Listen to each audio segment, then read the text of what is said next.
Hi everyone, my name is James. I'm here to talk to you today about Elastic Security. I'm very excited to show you all the latest and greatest that the stack has to offer when it comes to security analytics, threat hunting, incident investigation, so on and so forth.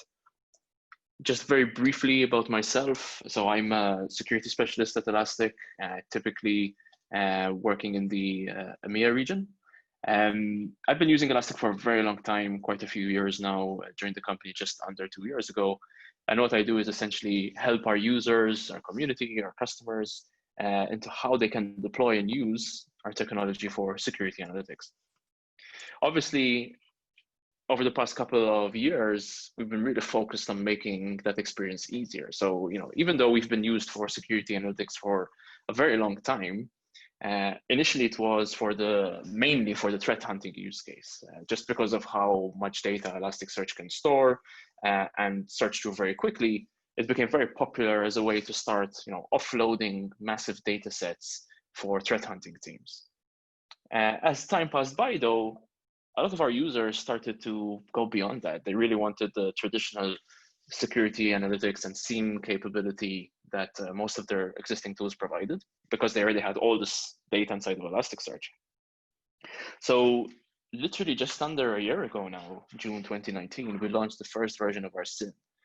And our goal was really to try and simplify that experience. So we didn't want users to have to spend, months of building their own rules or creating their own dashboards, things like that. We really wanted someone to just start, deploy, and start running things immediately. And that's where this security portion really comes from. There's now a lot of content that you just get simply by downloading the free version of Elastic and running it. There's literally very little for you to do.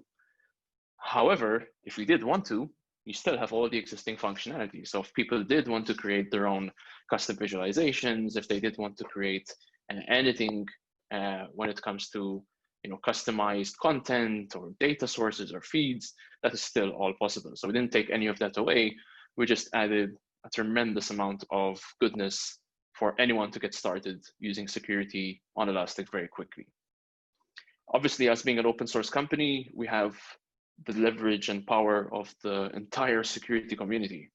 So even events like this one, it really shines and shows, hey, here's everyone trying to collaborate to take away this or try and reduce this security problem. And Elastic is used very heavily in that space. We see a ton of community projects based on Elastic. So things like the Helk, Wazoo, Rock NSM, Security Onion. There's so many to mention. And it's really refreshing to see everyone coming together and trying to solve this problem. And Elastic is at the heart of many of those projects. I'm not going to spend too much time on slides. I'm going to dive into a demo for the most part of this presentation, but I did want to highlight for those of you who might not be too familiar what the technology stack looks like. So it's literally just going to stay on this slide. Just talking a bit about how Elasticsearch is where we're going to be storing our data. So think of Elasticsearch as a data store. In fact, that's what it is. Elasticsearch is designed to be very scalable. So you basically add more nodes, as we say, as your data grows or as your search needs grow. It's horizontally scalable, fully open source. You download it, you run it wherever you like, and it just grows as you need to grow. We, of course, have several different ways of getting security-related data or any data into the stack. So today we'll be talking mainly about beats. So beats are very lightweight data shippers that you can just install on a host or anything with an operating system, really. Pick what data you'd like to send to the Elastic Stack, and you're good to go. Most of what we're going to see today is around beats. We do also have an endpoint solution now. We're not going to talk too much about that today, just because this is a community event, and we're going to talk about what anyone can just go and download and run. So we'll be talking mainly about beats today. But we also have Logstash as well. So Logstash is the traditional way. Let's say the traditional way of getting data in. So Logstash is more of a server-side component. You set up a Logstash server, and you start streaming data into Logstash over syslog, TCP, maybe read from a relational database, query an API, whatever you want. Logstash is also a full transformation tool. So if you needed to change your data, rename fields, send it to multiple different outputs, you can do all of that with Logstash. In fact, if you've heard of the Elk stack, that's where this is coming from: Elasticsearch, Logstash, and Kibana. After the introduction of Beats a few years ago, we decided to start branding it as the Elastic Stack because BELK or BELK or LP doesn't sit very well on the tongue. So call it whatever you want, but this is why we call it the Elastic Stack as opposed to the ELK Stack these days. But again, you're free to call it whatever you prefer. So again, I'm not a big slide guy, so I prepared a demo for you today. And just to give you a bit of context into what we're going to see as part of the demo. So I have a Windows Server machine, which is just your typical deployment of Windows Server. It's running out of Amazon EC2. And there's a couple of our beats on there. So we have packet beat, log beat. So packet beat is looking at packet data on the wire. So it's literally as packet data flows over this interface or the interface on this machine where we're picking it up. And we're looking at things like DNS traffic, TLS handshakes, flow data. So there's a tremendous amount of stuff we're looking at. Log beat is there to look at Windows events. So your traditional security event log, application, anything you want, you can literally specify any Windows event log that you need to collect.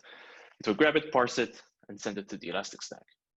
In our case, we're also going to be using Sysmon to enrich what we're able to do and detect on Windows. So obviously, I'm sure most of you are familiar with Sysmon, fantastic tool by sysinternals.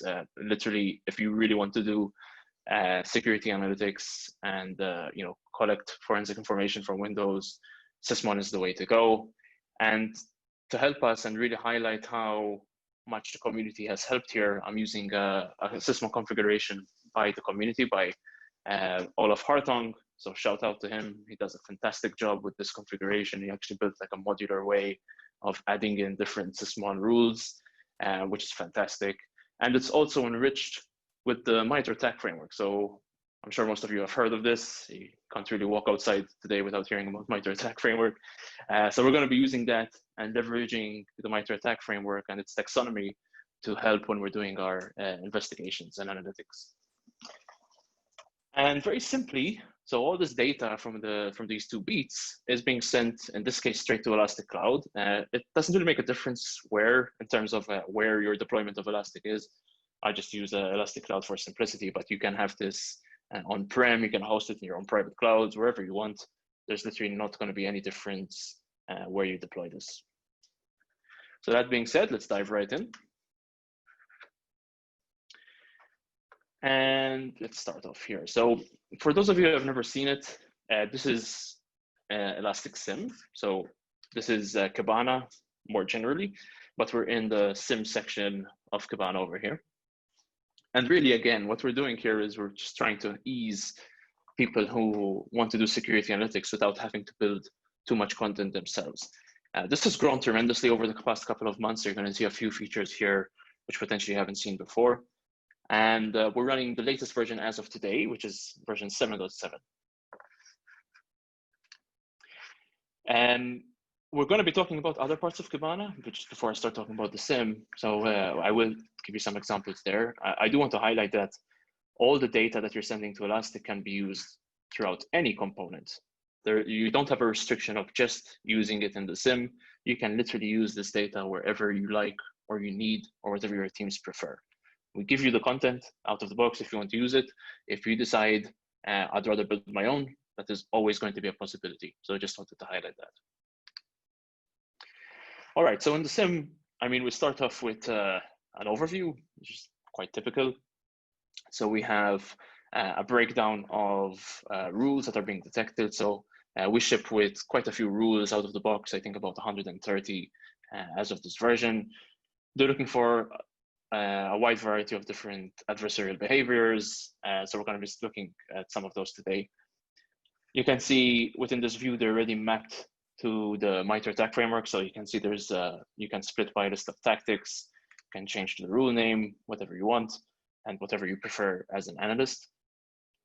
However, at Elastic, we'll take any data you'd like. So you don't have to use our signals. Again, if you have something on your network, maybe an existing SIEM, or maybe anything that has its own rule set or alert set, you can bring that in and we'll visualize it in what we're calling external alerts. So in my case, for example, I have Suricata. I am running our endpoint solution, so those do show up as external alerts as well.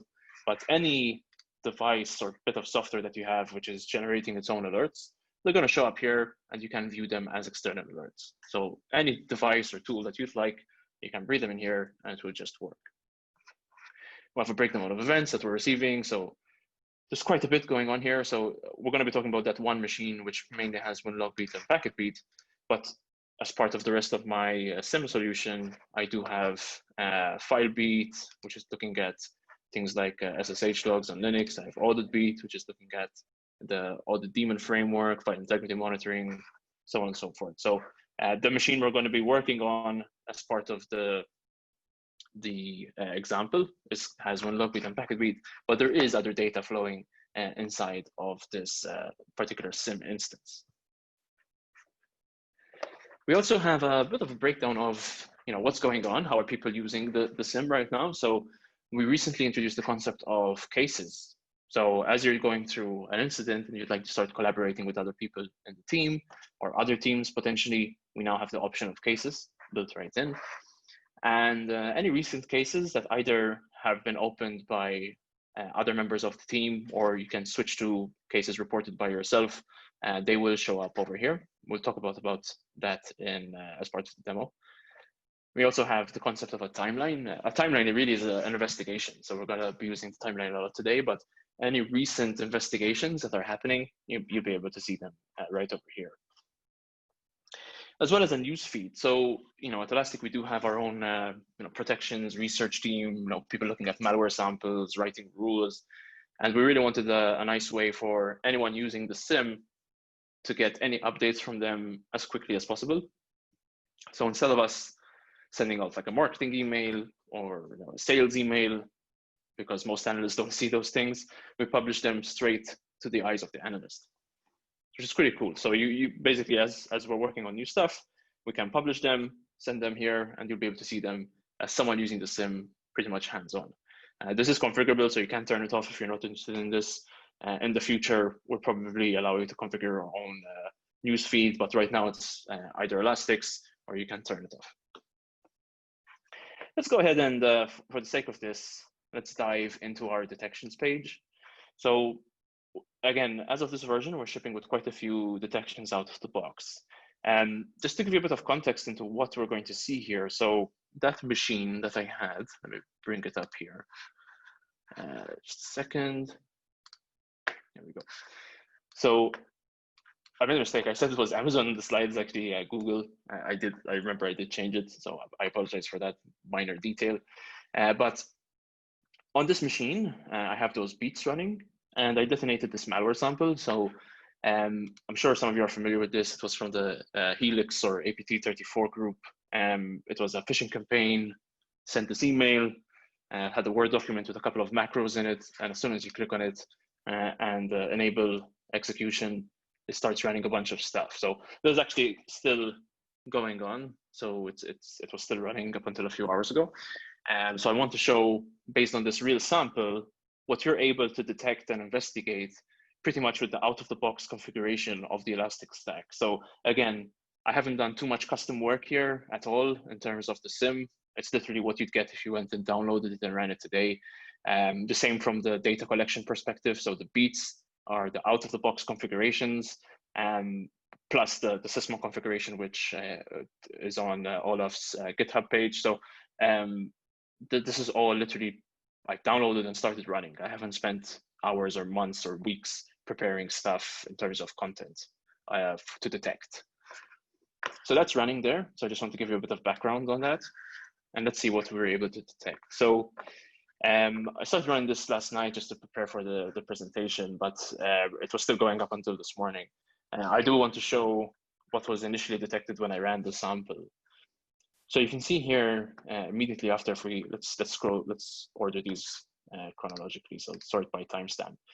Within the SIEM in the detections view, you're going to be able to see everything that's being triggered for your environment. You can see here after I ran that sample, we immediately had some events from Sysmon start to trigger. So things like Windows script executing PowerShell. We did have some alerts from our endpoint. So this would be true for your own endpoint solutions or whatever system you used. It's one of the reasons why I mix that in just to see, hey, whatever data set you're using, it's going to show up there. If we keep scrolling down, we'll see again local things like local scheduled tasks being created, and like a persistent pattern of that Windows script executing PowerShell. And I believe there's a few more as well, things like DNS tunneling, and we're going to talk about this in a second, so on and so forth. So you can see at the time that sample was ran, a lot of stuff was detected just by the out-of-the-box rules, which is pretty good to see. So you as an analyst, you're already able to tell, hey, this was a real-world sample, and I'm able to detect a lot already without having to do too much work myself. Now, on that note, like how would an analyst start investigating within? So yes, there's a nice breakdown of signals, and we get a list of what's being triggered. How do I start investigating it? So there's a couple of options here. Again, we're going to be using the concept of the timeline that we have. So let's say, if I was an analyst, first of all, I'd probably sort by severity score, especially if I'm seeing that I had a lot of rules trigger for the same host. So you can see in this case, they're actually all for the same host. So if I wanted to, one of the ways I can do it is let's sort by the risk score, for example, and then we can start from the more important ones. So this is one way of doing it. But in my case, the way my brain works is I might want to dive natively into this host view, just because I can see there's so much going on for that same host. So why don't we do that? If I click on this host, it will actually take me to the host view in this case. Just a few things I want to highlight here in terms of what you get as part of the data collection process. So the beats themselves, they're not just collecting the events, but you can also see here they've collected a tremendous amount of metadata about the host. So again, this was Windows Server 2019. It is running in GCP, so this is metadata is collected automatically. So like there's whatever cloud provider it is, it's automatically going to try and query for the different providers, pick up the instance IDs and things like that. We also get things like the interfaces, so on and so forth. And you notice here there's an anomaly score. This is actually based off of that DNS tunneling event that we saw. So I'll talk about this in a second. But essentially, one of the things that malware sample did was it did real DNS tunneling. So we were able to detect it with the machine learning job in this case, which is fantastic. So like even for you as an analyst to get peace of mind that you have, the concept of defense in depth, we had, alerts trigger from the SIEM perspective. So, the static rules, the traditional way, which is great, and every SIEM should have that. But beyond that, we're able to sort of model this behavior and spot something else based on something which is a bit trickier to do statically. So we're modeling all these DNS requests and spotting potentially unusual ones based on things like, hey, how long is the DNS subdomain, as an example. So that also was triggered here, and we did get an alert for it too. And then I have some views that I can start using to really help the investigation, or even before the root's triggered, the concept of hunting proactively. We give you a few views to start off there. So for example, we list out things like the successful and failed authentications, things like uncommon processes. So here we can see every process that's running, but also its arguments. So for example, right now I'm seeing immediately there was an instance of command prompt which had 12 arguments, things like scheduled task created. That's something I probably want to investigate. Scheduled task itself, once it was invoked by command prompt, and those arguments there. Things like word running, so on and so forth, PowerShell, W script. So I have a few options, like I can start to theorize here what I want to potentially use to kick off my investigation, either after something triggered or even as I'm hunting. Remember, if you decide to do proactive hunting, this stuff is still going to be available. So you have multiple ways where you can start theorizing what to look for. Let's work on this PowerShell activity here. So there are 56 instances of PowerShell. In fact, these pretty much relate to those detections that we were seeing. If we look at the arguments, there's a bypass argument, which is already strange in itself. Why people try to bypass the execution policy. And there's also this apple.ps1 script. Like for me, in my eyes, I don't really know what that is yet. It might be legitimate, it might not be. So why don't we start investigating? And here's where we're going to use the timeline. So I'm going to open up this timeline that we have on the site here. And what the timeline allows you to do is really start off an investigation without having to write a massive query. So I can literally just grab PowerShell, put it into the timeline, and this is going to search for across all my data sets, across all my hosts, where I have process name PowerShell.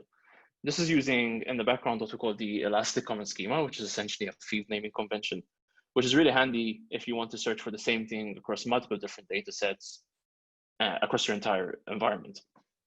If you're using the beats, again, this is something we do for you automatically. If you bring in your own data sets, there's multiple ways you can adapt to the comment schema. It's actually totally open, so you can actually commit to the Git repo if you want. You can submit a pull request for adding multiple data sets. So it is a totally open schema as well. As soon as I drag that in there, you notice we're seeing quite a few events. Again, I'm gonna sort by timestamp here, just so I get a more chronological view.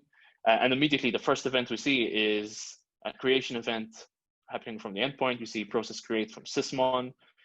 And for most of the event types, not all of them yet, but we'll get there, we do this what we call event rendering. So we try and make it really easy for anyone who's doing an investigation to just read what's happening without having to necessarily open up and collapse the full event, because some of these events, they're very long. They're going to have a tremendous amount of data.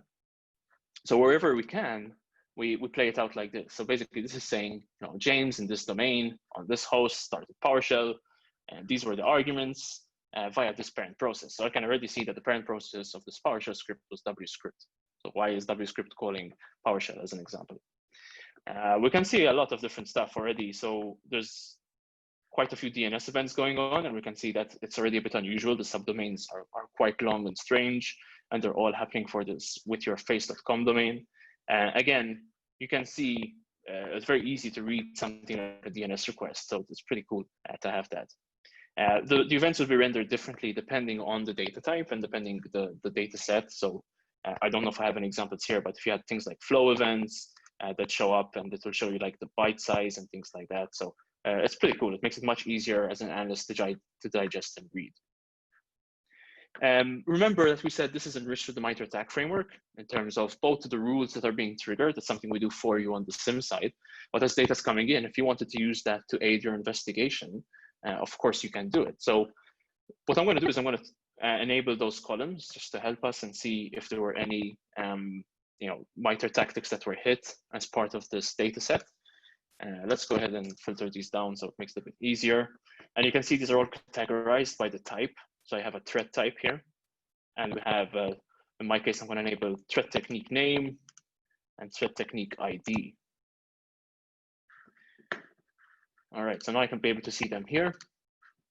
And if I have any events where that hits, like I'm seeing here PowerShell, I'm seeing the ID, I can use that to my advantage. So if I wanted to, I can just continue to narrow down my query by dragging one of these elements into the timeline. So why don't we narrow this down a bit? I was interested in the bypass argument specifically. Like that's probably going to narrow down the events I might be interested in most. But I can also do like, hey, let's just drag in the parent process.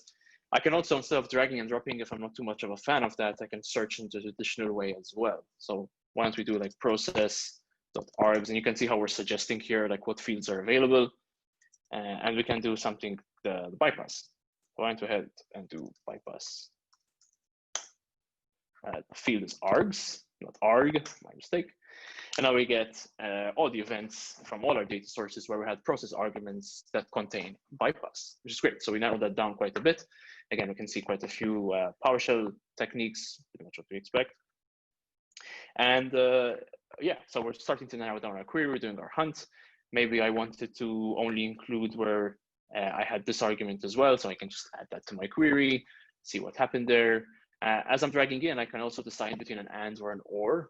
So if I dragged it underneath, it would be an or query, so depending on what I'm looking for, and so on and so forth. So I can keep doing that. I can keep narrowing down my query. Before we saw that with your face.com domain, so maybe I can do something like this, right? So I can even actually from here drag into the timeline. So I can just add it as an or query, and now I'll also get those events as well as they come up. So it's pretty cool. I can build sort of any sort of search that I'd like, either based on a theory, based on a hunt hypothesis, or even based on the rules that were triggered. So just to recap, we started this off just because there were so many rules triggering for the same host. And then also machine learning told me that there's an anomaly around the same time as well. So it just starts to put 2 and 2 together. As I'm building these hunts or these investigations, I can save my query. So I can use it either in any other part of Kibana or any other part of the SIEM as well. So literally there's a save button here. You can see I give this demo a lot, but I'm gonna name it the same, B-sides. I save it, and this will allow me to do whatever I like with it after. So I don't have to start from scratch. We can create our own detection rule based off of this. So if I always wanted to spot this activity, we can. And even within the timeline itself, what we've tried to do is to keep it more interactive. We allow you to leave notes. So even if you save this, right, and someone wants to come and reference it again, so let's do like B-sides demo here. So even if you don't give the name, it will persist. But let's say someone wants to reference, hey, what was James investigating during this B-sides demo? And I can leave notes for them. I can leave notes for any other member of my team, or perhaps an auditor or something like that. We support markdown syntax here as well. So if you want to leave screenshots, images, you can do whatever you like.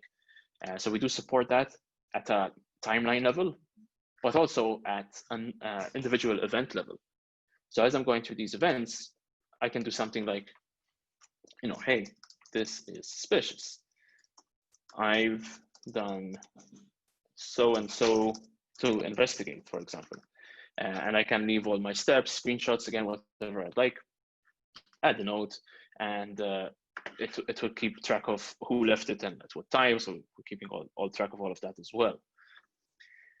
The next step from here would be, you know, I need to start collaborating with multiple people, like formally, like let's create a proper incident to start responding to it. So, you know, this is happening on an endpoint. Maybe I need to start cleaning up. Let's get rid of the PowerShell script. Let's make sure the DNS tunneling isn't effective and we're blocking out the network connectivity, for example. So right from within the same timeline, I can go in and start a new case. So I can say attach timeline to a new case. And what this is going to do is it starts a case creation menu. So you can see here, again, I'm going to call it B-sides case. I can add tags. I can do whatever I'd like here. And you'll notice in the markdown syntax for the case, we've automatically included the link to that timeline. But if I've done any prior investigations or any other investigations in other timelines, I can also include those just by clicking this button. So you can see here several timelines being worked on. I can just go and add them here. And again, the full syntax of Markdown is available. I can create a case and it will automatically create that case for me. Well, I say automatically, I did click on the button. You can see it's currently open. It's been open for 2 seconds. Here is the reporter, here are the participants. So as other people start chiming in here and maybe leaving their own comments and things like that, they'll appear in the participants. You can also link back and quote any particular comment block. So it's very interactive. You can see here, I have a similar case which I preloaded doing the same investigation. I did links to a threat report I found online where I was focused on that withyourface.com domain.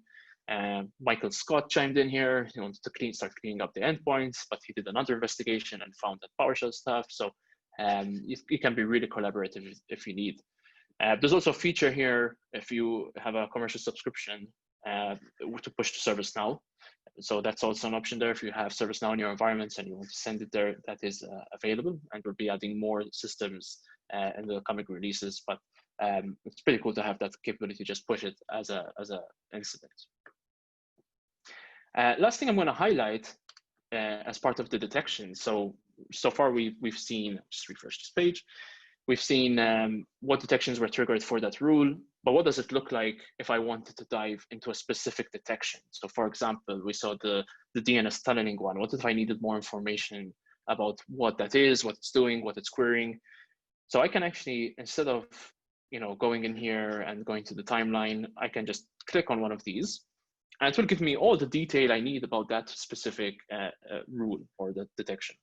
So all the information, and remember, all the ones we give out of the box contain a lot of the stuff, including MITRE ATT&CK tactics and techniques, but also an investigation guide. So maybe you're not too familiar with what you should do for the specific technique or tactic, and maybe you've never even used Kibana for analytics, right? This is going to allow you to have a really interactive way of showing them what to do and how to investigate. So having that markdown syntax in there is super powerful for adding GIFs and images and things like that. Last thing I'll talk about is, of course, as an analyst, you might not want to, have to be, or you don't have the capability of being eyes on screen all the time. So we do have the concept of having external actions. So for example, here I have a Slack bot, which I built for that same alert. So this is literally the same alert that was sending me Slack messages as it was triggering, as an example. So you have a full customization here as you like. Last thing I'll show is what does it look like to create your own rules. So, so far we focused on the ones we have out of the box, and there's a very long list of these. But what does it look like to create your own? So you can see here, this is the list of the ones we provide. If I wanted to create my own, there's a nice button, create new rule. And then I can create my query either based off of a query I write here and now, or maybe the saved query. So that B-sides query, I wanted to use it again. You can see it adds the timeline filters, any arguments I wrote in the search bar. Maybe I want to focus on machine learning. This is a paid feature though, so just to highlight that, but everything else is included just by downloading the basic distribution. I can add a timeline for investigation. I can give a description, whatever I like. Add in things like the monitor attack tactics and techniques, add in my investigation guide, pick my schedule, and then pick my actions as well. So this is what it looks like to create. So we've tremendously simplified this process for everyone who's tried to do this on Elastic in the past. Just to highlight that now, this is available as an option, of course. I did say I'll show some things outside of the SIEM. So just to give people an idea, like you can use the exact same data to build something like this, which we call a campus workpad, which is a totally free-form drag and drop way of looking at your data. You can have drill downs. So for example, these would actually link me back to the SIEM. This is based on that MITRE data from that sysmon config. So you can utilize any sort of tool within the rest of Kibana that you want. We have things like our maps, where you can have different layers and join different data sets. We have things like graph exploration. So there's a bunch of different tools that you can use. So you don't have to stick to the SIEM. You can use any other part of Kibana to your advantage. Well, thank you all very much. I hope you got a better understanding of what we've been working on at Elastic from a security perspective. There is a Q&A after this, so please feel free to ask any questions if you need. Thank you very much, and enjoy the rest of the conference.